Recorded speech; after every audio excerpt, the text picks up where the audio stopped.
Miesten hallifinaalissa kohtaavat tänään Seinäjoen Jymy-Jussit ja Joensuun Maila. Lyöjokeri Jukka-Pekka Vainionpää. Sä oot ollut aivan hirmuisen iskus hallikaudella. 19 lyötyä juoksua 4 ottelua. Mikä on sun huippukunnon salaisuus? No ehkä se on vähän myöhemmin aloitin lyömiseen, mitä normaalisti, mutta hyviä toistreenejä on tullut ja keskittyneesti lyönyt, niin nyt se tuottaa tulosta. Tänään teillä vastassa Joensuun Maila. Joma on pelannut erittäin tiivistä ulkopeliä. Mistä sieltä löytyy niitä paikkoja lyödä juoksuja? No hirveästi en ole vielä sitä kattonut, mutta välissä nyt on aina tilaa ja kyllä jos saa hyvän lyönnin saumaan, niin ei siinä se kerkeä sitten polttaa ja vahti siihen niin kuin eteen. Että jos vaan niin kuin osuu suunnat kohdalle, niin kyllä se pitäisi riittää. En malta olla vielä kysymättä loppuun, että kumpi teistä voittaisi kädenväännön, Juhaniemi vai sinä?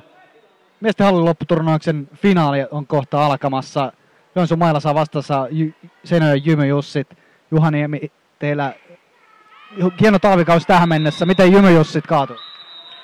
No aika lailla samalla pelillä, mitä me ollaan nyt tässä hallipeli pelattu. Että loistava ulkopeli ollut ja sisäpelin pikkutarkennuksia vielä, niin hyvä tulee.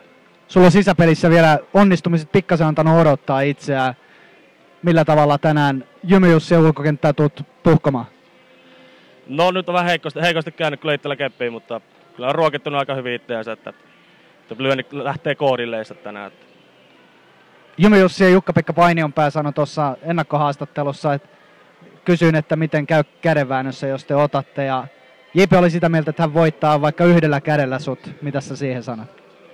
No pikkuveli sanoo mitä sanoo, mutta kyllä mä sen hoidan tänään. Selvä, kiitoksia Juha ja tsemppiä peliin. Kiitos.